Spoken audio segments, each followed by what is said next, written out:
हरीलाल से मिलने के बाद इंस्पेक्टर विजय और साठे सीधे सीतापुर गांव के लिए रवाना होते हैं।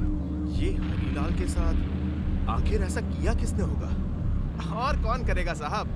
वो ज्योति के भूत ने ही हर जगह कोहराम मचाया हुआ है। मैं नहीं मानता। शायद हरीलाल को वहम हुआ हो, जैसे आपको वो सपना आया था। साठे, ड्राइविंग पे ध्यान दो।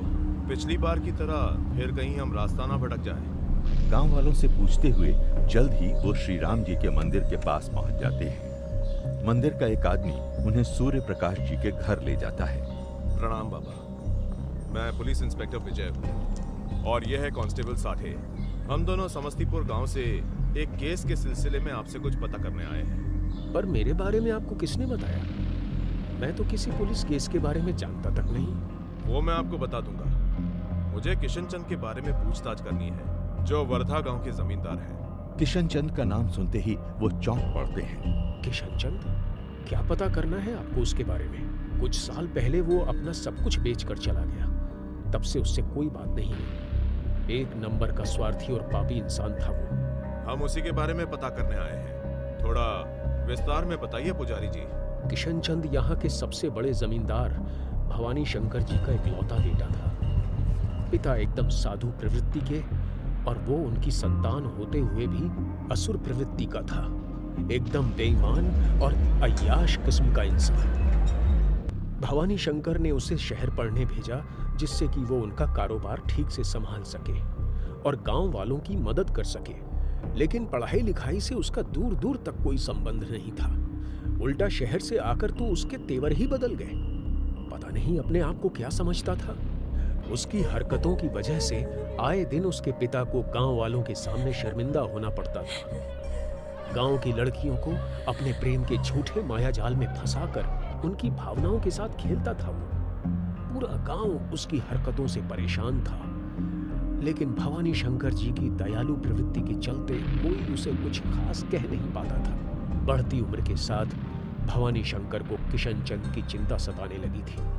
बेटा किशन, तू सारे बुरे काम और आदतें छोड़कर मेरे साथ काम में हाथ बटा। आखिर एक दिन ये सब तुझे ही तो संभालना है। पिताजी, मेरी जिंदगी में आप दखल मत दीजिए।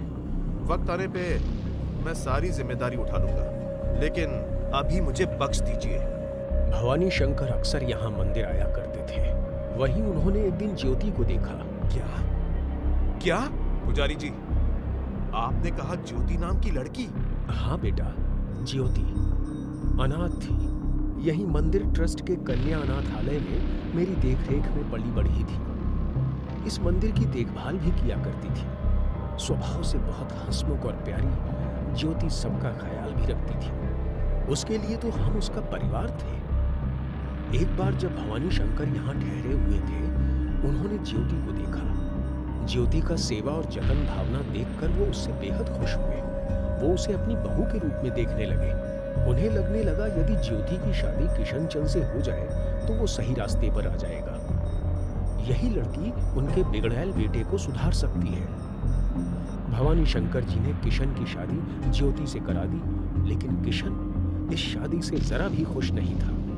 भवानी शंकर की जायदाद से बेदखल करने की धमकी से उसने ज्योति से शादी तो कर ली थी, लेकिन उसे कभी अपनी पत्नी का दर्जा नहीं दिया था। भवानी शंकर जी ने अपनी अंतिम घड़ी में जायदाद का काफी बड़ा हिस्सा ज्योति के नाम कर दिया, जिससे कि उनके जाने के बाद ज्योति के ऊपर कोई नाइंसाफी ना हो। लेकिन विधि को तो कुछ और ही मंजूर था। मतलब उसने ज्योति के साथ कुछ कर दिया? एक दिन इसी अनाथालय में पली बढ़ी ज्योति की सहेली का विवाह था। करीब 6-7 सहेलियां मिलकर पास के गांव के समस्तीपुर में शादी में शामिल होने गए थे। ज्योति भी उन्हीं के साथ गई थी। वहां रात को एक लड़की की तबीयत खराब हो गई, जिसके कारण ज्योति और 2 और लड़कियों को रात को ही वापस आना पड़ा। वापस आते वक्त उनका एक्सीडेंट हो गया। बैलगाड़ी सीधे खाई में जाकर गिर गई। शायद बैलगाड़ी वाला नशे में धुत था। पुलिस को बस 3 लाशें मिली थी, लेकिन ज्योति की लाश गायब थी। सबको लगा उसकी लाश को कोई जानवर उठाकर ले गया होगा। कुछ दिन बाद पुलिस ने केस बंद कर दिया। ज्योति के नाम की सारी जायदाद अब किशन चंद के नाम हो गई और वो सब बेचकर यहाँ से चला गया। इंस्पेक्टर विजय बहुत ध्यान से उनकी बातें सुन रहे थे। उन्होंने वो स्केच पुजारी जी को दिखाया। देखिए बाबा, क्या यही ज्योति है? हाँ बेटा, ये तस्वीर कुछ कुछ उसी से मिल रही है। ये आपको कहाँ से मिली? इंस्पेक्टर उन्हें वो सारी बातें विस्तार से बताते हैं। सूर्य प्रकाश जी को वो सब जानकर बड़ी हैरानी होती है। मुझे पहले से ही शक था कि ज्योति के साथ कुछ बहुत बुरा हुआ है। ये सब एक साजिश लगती है। रुकिए, मैं आपको उसकी तस्वीर दिखाता हूँ। तस्वीर देख लेने के बाद इंस्पेक्टर विजय को यकीन हो जाता है कि ये वही औरत थी जो उन्हें कल रात मंदिर के अबूझ सपने में मिली थी। मुझे आपके बारे में इसी औरत ने बताया था बाबा जी। फिर विजय ने कल की घटना भी पुजारी जी को बताई। सब कुछ सुनने के बाद वो हतप्रभ हो जाते हैं। आप जिस मंदिर की बात कर रहे हैं वो गांव के काफी बाहर स्थित है। ज्योति ही उस मंदिर की देखरेख किया करती थी। वो मंदिर उसे बहुत अच्छा लगता था। उसके प्राण बसे थे जैसे उस मंदिर में। आप चाहें तो मैं आपको वहां ले चल सकता हूँ। पुजारी सूर्य प्रकाश सबको लेकर उस मंदिर में आते हैं। वो सपना था या कोई हकीकत, कोई नहीं बता सकता था, पर फिर भी उस औरत की कही हर बात सच निकली थी। क्या इंस्पेक्टर विजय ने जिसे देखा था वो सच में ज्योति की आत्मा थी? जानने के लिए जरूर देखें अगला एपिसोड और तुरंत करें चैनल को सब्सक्राइब। सूर्य प्रकाश जी इंस्पेक्टर विजय और साठे को लेकर उस मंदिर में आते हैं जहां ज्योति पूजा करती थी। यही है वो मंदिर।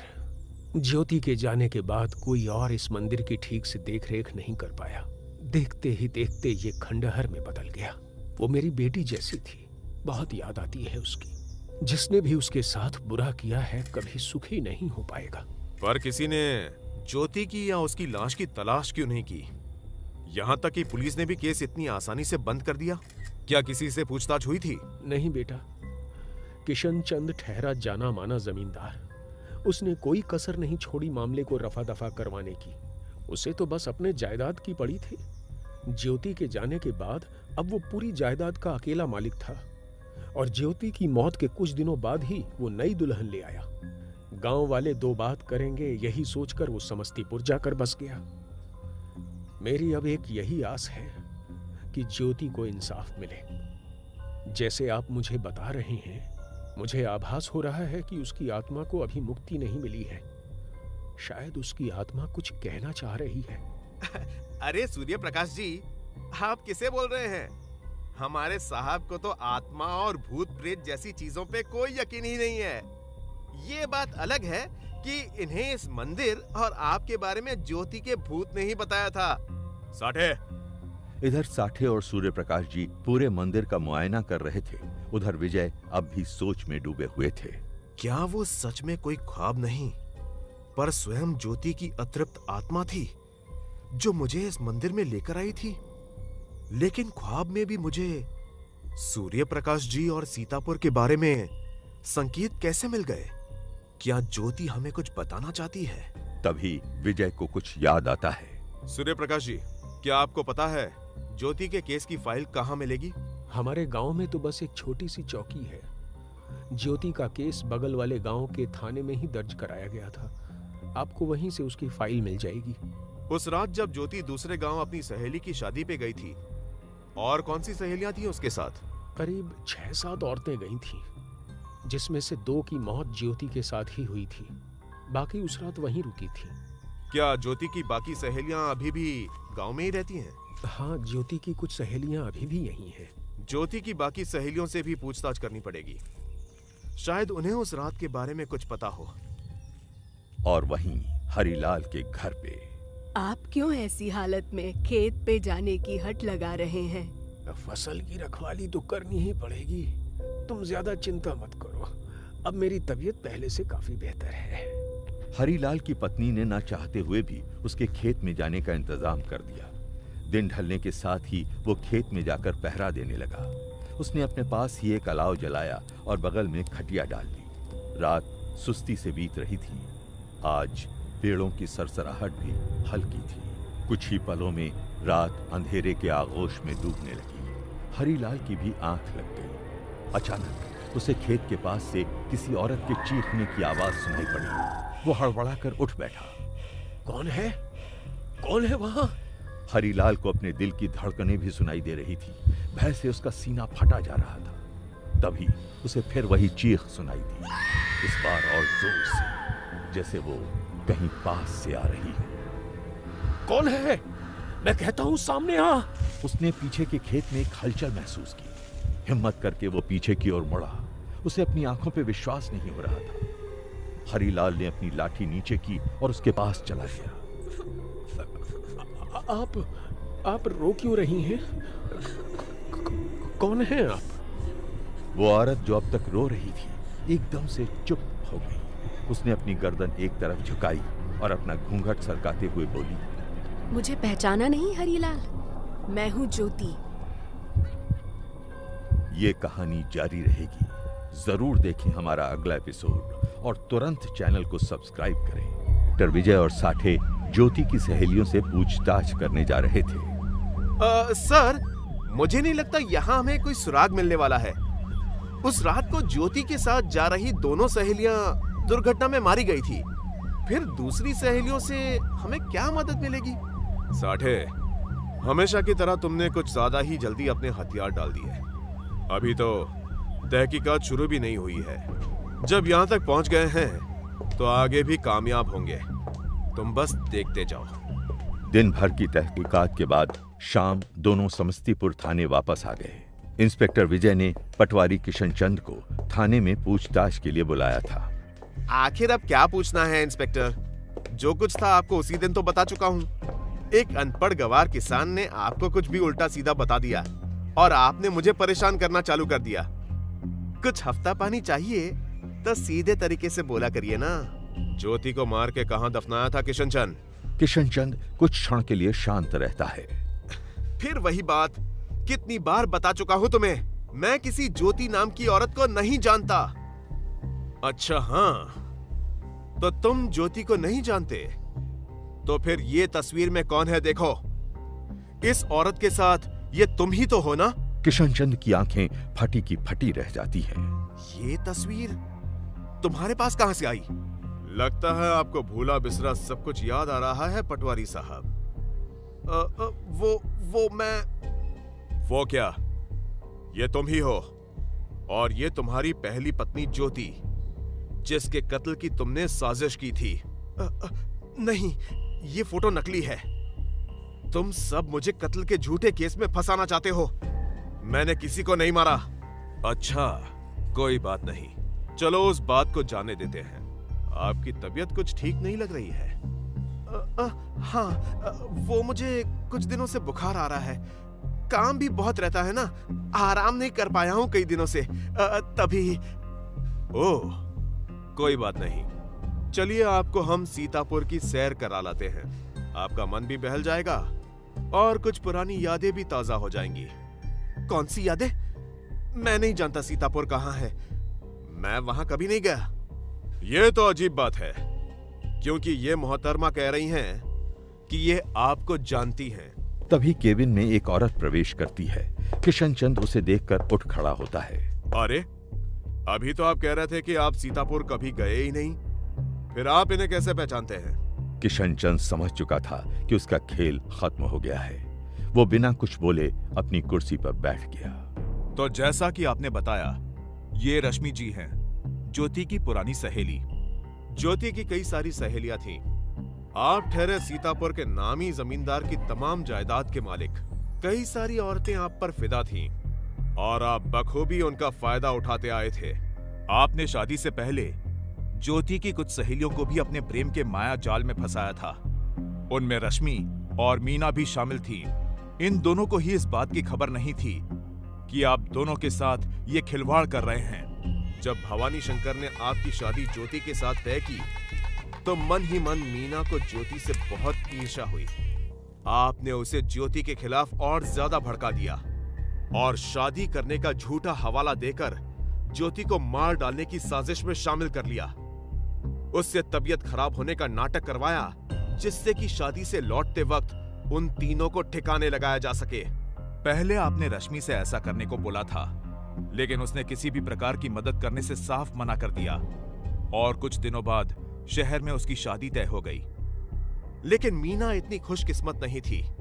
वो इस बात से बेखबर थी कि दरअसल आप ज्योति के साथ साथ उससे भी पीछा छुड़वाने वाले थे। वो और उसकी सहेली रेखा दोनों बेमौत मारी गईं। अपने आदमी को भेजकर पहले तुमने ज्योति का खून करवाया और फिर बैलगाड़ी में जा रहे तीनों लोगों का भी एक्सीडेंट करवा दिया। क्या करता मैं? जिस जायदाद पे मेरा हक था उससे मेरे बाप ने उस ज्योति के नाम कर दिया। मुझे उसे रास्ते से हटाने के अलावा और कोई चारा नहीं बचा था। तुम जो भी बहाना बनाओ किशन चंद, सच यही है कि तुम बस एक खूनी हो और कुछ नहीं। रश्मि जी के बयान और तुम्हारे इकबाल जुर्म के बलबूते पर मैं तुम्हें गिरफ्तार करता हूं। तभी एक कांस्टेबल वहां आकर किशन चंद को हवालात की तरफ ले जाता है। तो सर, आखिरकार आपने ये केस सुलझा ही लिया। हाँ साठे, लगता तो कुछ ऐसा ही है। बस अब ये कोर्ट में अपना बयान ना बदले। किशन चंद के गुंडों ने ज्योति को शायद ठिकाने लगा दिया था। अगर उसकी लाश मिल जाती तो हमें और आसानी होती। तभी अचानक विजय और साठे को पुलिस स्टेशन के दूसरे हिस्से से किसी के चिल्लाने की आवाज सुनाई देती है। वो दौड़कर उस तरफ जाते हैं। वहां का नजारा देखकर वो दोनों स्तब्ध रह जाते हैं। हरिलाल के हाथ में एक बड़ी सी छुरी थी जो उसने किशन चंद की गर्दन पे सटाई हुई थी। हरिलाल, ये तुम क्या कर रहे हो? छुरी फेंको, मैं बोलता हूँ। विजय समझ नहीं पा रहा था कि आखिर हरिलाल को हुआ क्या है। उसकी आंखें सुर्ख लाल दिख रही थी और सर पे खून सवार था। हरिलाल का ऐसा रूप उन्होंने आज तक नहीं देखा था। ये क्या कर रहे हो तुम? इसे छोड़ दो। अभी अभी इसने अपना जुर्म कबूल किया है। अब कानून इसे खुद सजा देगा। तुम कानून को हाथ में नहीं ले सकते। नहीं, मुझे ही इसे मारना होगा, वरना वो मुझे नहीं छोड़ेगी। मेरे पूरे परिवार को मार डालेगी वो साहब। आपको कुछ नहीं पता।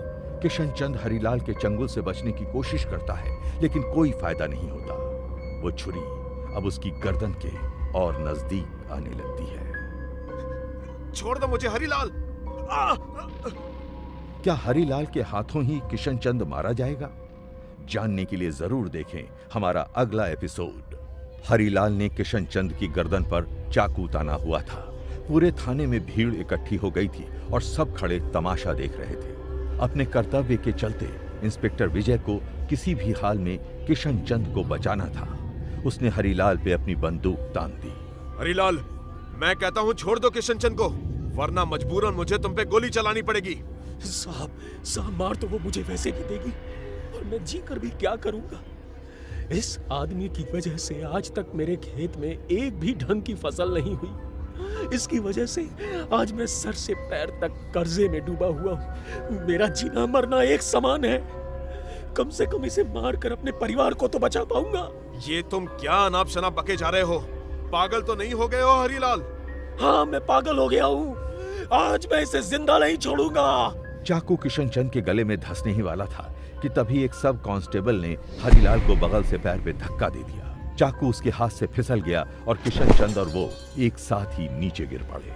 साठे, हाय, आज इस गवार ने मुझे मार ही डाला था, और ये सब सिर्फ तुम्हारी वजह से हो रहा है इंस्पेक्टर। मैं तुम सबको देख लूंगा। इसको पकड़ के सीधे अंदर करो। तभी हरिलाल फूट फूट कर रोने लगा। उठो हरिलाल, यहाँ बैठ जाओ। विजय ने उसे पानी पिलाया और आराम करने को कहा। कुछ देर बाद साठे उसे लेकर विजय के केबिन में आया। शर्म के मारे वो गर्दन झुकाकर खड़ा था। तुम जा सकते हो साठे। अब मुझे बताओ, ये काम करने के लिए तुम्हें किसने मजबूर किया था? हरिलाल अब भी चुप था। तुम्हें मुझे बताना ही पड़ेगा हरिलाल, वरना मैं तुम्हारी कोई मदद नहीं कर पाऊंगा। ये सुनकर हरिलाल अपनी गर्दन ऊपर करता है। ज्योति ने। क्या? ज्योति ने तुम्हें किशन चंद को मारने पे मजबूर किया? हाँ साहब, मैं सच कह रहा हूँ। साहब, कल रात फिर से उस ज्योति की आत्मा मेरे खेत में प्रकट हुई। उसी ने मुझे बताया कि किशन चंद ही उसका हत्यारा है। उसकी आत्मा तब तक शांत नहीं होगी जब तक किशन चंद मर नहीं जाता। ज्योति की आत्मा की वजह से ही मेरा खेत श्रापित हो रखा है साहब। वो मेरे परिवार को और मुझे मार देगी साहब। उसी ने कीरत सिंह को भी मारा था। अब शायद वो मुझे भी मार डालेगी। मुझे बचा लीजिए साहब। तुमने बताया कि वो कल रात तुम्हें खेत पे मिली थी? हाँ साहब, मैं तो उसे देखकर डर ही गया था। बस भगवान की दया से मैं अभी तक बचा हूँ, वरना उसका भूत मुझे कब का खा गया होता। साठे। हाँ साहब, गाड़ी निकालो, हमें हरीलाल के खेत जाना है, अभी इसी वक्त। साहब, अब ये हरीलाल के खेत क्यों जा रहे हैं हम? तुम चलो तो सही, मैं सब समझाता हूँ। जल्द ही वो लोग खेत के पास पहुंच जाते हैं। विजय बड़ी उत्सुकता से भागा भागा खेत की तरफ आगे बढ़ता है। तो कहाँ आई थी वो कल? वो वहां पे मैंने एक औरत के चीखने की आवाज सुनी तो मैं खेत के बीचों बीच गया। हरीलाल उसी जगह पे जाकर खड़ा होता है। यहां दिखी थी वो मुझे। साठे, इस जगह की अच्छे से तलाशी लो। अगर मेरा अंदाजा सही है तो यहाँ कुछ ना कुछ जरूर मिलेगा। लेकिन साहब, जैसा कहता हूँ करते जाओ, जल्दी। तीनों मिलकर वहां की जमीन का मुआयना करने लगते हैं। काफी समय तक उन्हें कुछ खास नजर नहीं आता। विजय बस हार मानने ही वाला होता है कि तभी साठे विजय को चिल्लाकर आवाज देता है। साहब, कुछ बकोगे भी? साहब, ये भूत प्रेत भी श्रृंगार करते हैं क्या?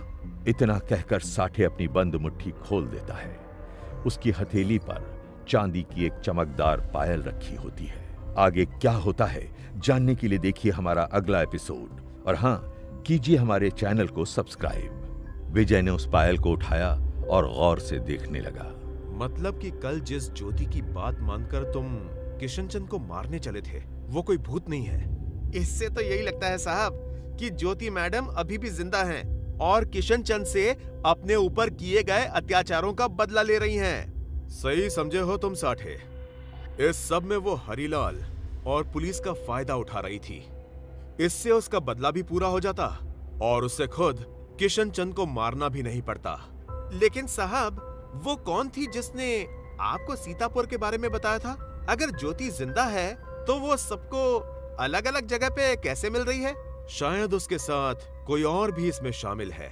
हमें इतना यकीन हो गया है कि कल जिसने हरीलाल से किशनचंद को मारने को बोला, वो कोई आत्मा नहीं थी। अब बस हमें ज्योति का पता लगाना है। लेकिन वो कैसे होगा साहब? वो हमारा काम है, हम देख लेंगे। हम पुलिस वाले कुछ ना कुछ करके जुगाड़ निकाल लेते हैं। रात के अंधेरे में वर्धा गांव में एक विशेष हवन चल रहा था। किसी खास प्रयोजन से एक दंपत्ति ने यह हवन रखवाया था। लेकिन ये कोई मामूली हवन नहीं, बल्कि तंत्र और टोटके से भरा हुआ हवन था। एक सुंदर तांत्रिका हवन कुंड के आगे बैठी हुई थी और बड़े ही प्रभावशाली तरीके से मंत्र उच्चारण कर रही थी। हवन कुंड के बगल में सारी सामग्री रखी हुई थी और पास में एक बकरा बंधा हुआ था। धुएं एवं आग की वजह से उसने मिमियाना शुरू कर दिया था। वो तांत्रिका अब चीख चीख कर शैतानी ताकतों को ललकार रही थी। तू जहाँ कहीं भी है सुन ले, तू इनका कुछ नहीं बिगाड़ पाएगी। काली माँ से डर, वो तेरा सर्वनाश कर देंगी। फट स्वाहा। उसने जोर से अग्निकुंड में घी और चावल छिड़का। तभी आग की लपटें और तेज हो गईं। हे काली माँ, आप ये बलि स्वीकार कीजिए और इन दोनों को उस दुष्ट आत्मा से मुक्ति प्रदान कीजिए। तांत्रिका ने वहीं बैठे बैठे अपने दोनों शागिर्दों को एक इशारा किया। एक शागिर्द ने उस बकरे को कसकर पकड़ा और दूसरे ने एक ही झटके में उस बकरे का सर धड़ से अलग कर दिया। खून की कुछ छींटें अग्निकुंड में आकर भी गिरी। फिर उस बकरे का सर एक पीतल की तश्तरी में रखकर उस तंत्रिका को पेश किया गया, जिसने कुछ मंत्र पढ़ने के बाद सीधा उसे अग्निकुंड में डाल दिया। उसने अपने शागिर्दों से कहकर वो माला मंगवाई जो बलि देते वक्त बकरे के गले से कटकर नीचे गिर गई थी। अब आपकी परेशानी जल्द ही खत्म हो जाएगी। आपकी पिछली बीवी इन्हें अब नहीं सताएगी। ये देखिए, बलि के गर्दन में बंधा हुआ नींबू लाल हो गया है। वो आत्मा अब मेरे कब्जे में आ चुकी है। आपका ये एहसान हम कभी नहीं भूलेंगे तंत्रा जी। आपकी वजह से अब हमें वो चुड़ैल परेशान नहीं करेगी। ये लीजिए आपकी दक्षिणा। अब हम चलते हैं। उन दोनों के वहां से निकलते ही पुलिस की एक जीप वहां आकर रुकती है। जीप में से विजय, साठे और एक महिला कांस्टेबल उतरते हैं। तंत्रा और दूसरे लोग उन्हें देखकर वहां से भागने की कोशिश करते हैं, लेकिन पकड़े जाते हैं। तो किस नाम से पुकारूं मैं तुम्हें, तंत्रा या फिर ज्योति का भूत? कौन ज्योति? मैं किसी ज्योति को नहीं जानती इंस्पेक्टर। अच्छा चलो, उसे नहीं जानती तो ना ही सही, अपनी चीज तो पहचानती होगी। शिखा जी, जरा तंत्रा जी के पांव चेक कीजिए। मेरे ख्याल से इनकी एक पायल गायब है। वो लेडी कांस्टेबल झुककर तंत्रा के पांव आगे खींचती है और देखने लगती है। उसके दाहिने पैर से एक पायल गायब होती है। हाँ सर, इन्होंने एक ही पायल पहन रखी है। अपनी दूसरी पायल आप हरीलाल के खेत में छोड़ आई थी, है ना तंत्रा जी? कोई बात नहीं, हम इसे आपको लौटाने आ गए। दरअसल हमें भी ज्योति के भूत से मिलना था, जैसे आपने हरीलाल को उससे मिलवाया था। हमें भी उनके दर्शन करा देती तो अच्छा होता। मुझे कुछ नहीं पता आप लोग क्या कह रहे हैं। मैं एक तांत्रिका हूँ। अपने तंत्र विद्या से लोगों की समस्याओं का समाधान निकालती हूँ। गांव से दूर रहती हूँ, अपनी अलग दुनिया में। मुझे इस केस के बारे में कुछ नहीं पता है। तुम सिर्फ एक ढोंगी हो, लोगों के मन के डर का गलत फायदा उठाकर बस उन्हें ठगना जानती हो और उनसे मोटी रकम ऐंठती हो। अभी अभी जो दंपति यहाँ से गए हैं, वो भी हमारे कहने पे यहाँ आए थे। उन्हें मैंने ये सब ढोंग करने यहाँ भेजा था, जिससे कि तुम हर बार की तरह यहाँ से शहर ना भाग सको। उन्होंने ही तुम्हारा पता हमें बताया था। बाकी ये जो नींबू को लाल करने की तरकीबें हैं, ये सारा साइंस हम पढ़े लिखों को पता है, इसलिए हम पे अपना तंत्र आजमाने की कोई जरूरत नहीं है। साठे, जरा अंदर जाकर घर की तलाशी लो। जी साहब। साठे अंदर से कुछ साड़ियां और कुछ तस्वीरें लेकर आया। सर, ज्योति और किशनचंद की शादी की तस्वीर, और ये देखिए, ठीक वैसी ही लाल साड़ी जैसी हरीलाल ने स्केच तैयार करते वक्त हमें बताई थी। अब जो दलील देनी है सीधे हवालात में देना। गिरफ्तार करो इसको और इन दोनों को। तंत्रा हथकड़ी पहनकर विजय के केबिन में बैठी होती है कि तभी साठे हरीलाल को लेकर वहां आते हैं। आओ हरीलाल, जरा पहचानना इस औरत को। हरीलाल तंत्रा को देखते ही एकदम से हड़बड़ा जाता है। वहीं तंत्रा के चेहरे पर शिकन साफ झलक रही होती है। हे भगवान, ये तो ज्योति है। साहब, ये जिंदा है? हाँ भी और नहीं भी। ये वही है जिसने ज्योति बनके तुम्हें और तुम्हारे परिवार को कई बार जान से मार डालने की धमकी दी थी। ये वर्धा गांव की तांत्रिक है, तंत्रा। अब कुछ और दलील देना चाहोगी या फिर सीधे सच बोलोगी? ज्योति की हम शक्ल। मैंने जो कुछ भी किया सब पैसों के लालच में आकर किया साहब। मैं किसी को भी नुकसान नहीं पहुंचाना चाहती थी, मेरा यकीन मानिए आप। अब ये घड़ियाली आंसू ना बहाओ, मुझे केवल सच जानना है। आज मुझे इस पहेली को सुलझाना ही पड़ेगा। आखिर ये सब कौन करवा रहा है? कौन है जिसने तुम्हें ये नाटक रचने को बोला? अगर तुम सीधे तरीके से नहीं बोली तो हमारे पास मुंह खुलवाने के कई तरीके हैं। मदन सिंह, उसी का किया धरा है ये सब कुछ। मदन सिंह का नाम सुनते ही विजय और साठे को एक झटका लगता है। क्या? लेकिन क्यों? आखिर मदन सिंह को क्या मिलता है ये सब करके? जानने के लिए जरूर करें हमारे चैनल को सब्सक्राइब। कहानी जारी रहेगी। विजय और साठे तंत्रा की तरफ देख रहे थे, जैसे उन्हें सुनने में कोई गलतफहमी हुई हो। क्या कहा तुमने? मदन सिंह ने ये पूरी साजिश तुमसे कराई है? हाँ साहब। मुझे सब कुछ शुरू से बताओ।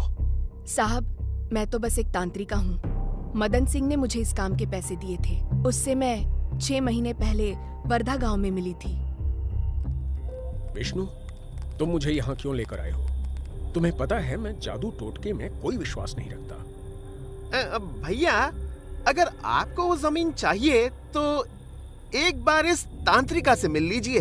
ये ऐसे सभी मसलों का समाधान कर देती हैं। ये देखिए, आ गई। मुझे देखकर मदन सिंह हक्का बक्का रह गया था। उसी पल उसके दिमाग में इस प्लान ने जन्म लिया। बोलिए, क्या समस्या है आपकी? ये मेरे बड़े भाई हैं। एक जमीन है जिस पर इनकी नजर है, लेकिन उसका मालिक इन्हें वो बेचने के लिए तैयार ही नहीं है। कोई बात नहीं, हम ऐसा उपाय करेंगे कि वो जमीन अपने आप ही इनके कब्जे में आ जाएगी। नहीं, ये कैसे हो सकता है? ज्योति, तुम? ज्योति? कौन ज्योति? मैं तंत्रा हूँ। ओह अच्छा, तो आप ज्योति नहीं हैं। वाह हरी किस्मत। मुझे आपसे एक अलग तरीके की मदद चाहिए। पैसों के बारे में सोचकर मुझे लालच आ गया और मैंने उसका प्रस्ताव सुना। काम बहुत सरल था। मदन सिंह के मुताबिक मेरी शक्ल किसी ज्योति नाम की औरत से थोड़ी मिलती थी। ज्योति तब तक मर चुकी थी और मुझे ज्योति बनकर कुछ लोगों को डराना था, जिससे कि वो मदन सिंह की बातें मान जाए। ओह, तो उस रात तुम ही थी जो उस रात हरीलाल के खेत में उस खून के बारे में बताने आई थी? हाँ, वो मैं ही थी। उस रात मैंने और मदन सिंह ने मिलकर हरीलाल को डराने का प्लान बनाया था। सब कुछ प्लान के मुताबिक ही हुआ। जब हरीलाल मुझसे बात कर रहा था, तब मदन सिंह ने धीरे से आकर उसके पानी के घड़े में नींद की दवा मिला दी। पूरी रात वो घोड़े बेचकर सोता रहा। इसी का फायदा उठाकर मैं सुबह होने से पहले ही वहाँ से निकलकर चली गई, जिससे कि मेरा कोई सुराग हाथ न लगे। लेकिन वो कंकाल जो वहां से निकले, क्या विनोद को भी तुम दोनों ने ही मिलकर मारा था? नहीं साहब, मैं विनोद को जानती तक नहीं। मैंने किसी को नहीं मारा। सच सच बताओ, वरना मुझे और सख्ती से पेश आना पड़ेगा। मैंने किसी को जानबूझकर नहीं मारा है साहब, लेकिन क्या? हरीलाल से पहले एक और आदमी था जिसे हमने ऐसे ही डराया था। मदन सिंह, तू यहाँ क्यों आया? हट जा मेरी नजरों के सामने से। देखो कीरत, जैसा तुम सोच रहे हो वैसा कुछ नहीं है। तुम मुझे गलत समझ रहे हो दोस्त। तू दोस्त कहलाने के भी लायक नहीं है मदन। तूने मेरी पीठ पर खंजर भोंका है, मैं तुझे कभी माफ नहीं करूंगा। और फिर मैंने अपना काम शुरू किया। मदन, वो आ गई, मुझे बचा ले। क्या हुआ कीरत? कौन आ गई? देख, वही औरत जो उस रात मुझे मिली थी, वो मेरा पीछा नहीं छोड़ रही। मुझे बचा ले मदन। कौन सी औरत? मुझे तो यहाँ कोई नहीं दिख रहा है। मुझे छोड़ दो, मुझसे गलती हो गई। उस रात मैं नशे में था, वरना मैं तुम्हारी मदद जरूर करता। तू जिम्मेदार है मेरी मौत का, तुझे मैं कैसे छोड़ दूं? हाँ? कीरत अपने खेत के पीछे की तरफ भागने लगा था। मैं भी उसे डराने के लिए उसके पीछे जाने लगी। नहीं, नहीं, मुझे जाने दो। तभी तालाब में किसी चीज के गिरने की जोर से आवाज आई। ये तो डूब रहा है, इसे बचाना होगा। जल्दी तालाब में कूदो। कोई जरूरत नहीं है, मरने दो इसे। अब मेरे किसी काम का नहीं है। वैसे भी लोगों को यही लगेगा कि नशे में धुत शराबी डूबकर मर गया। ये तुम क्या कर रहे हो? मैं ये होने नहीं दूंगी। अगर एक कदम भी यहाँ से हिली तो तुम्हारी भी जान ले लूंगा। कीरत सिंह को मैंने अपनी आंखों के सामने मरते हुए देखा है। मैं भी उसकी मौत की जिम्मेदार हूँ। कहानी जारी रहेगी। जरूर करें इस चैनल को सब्सक्राइब।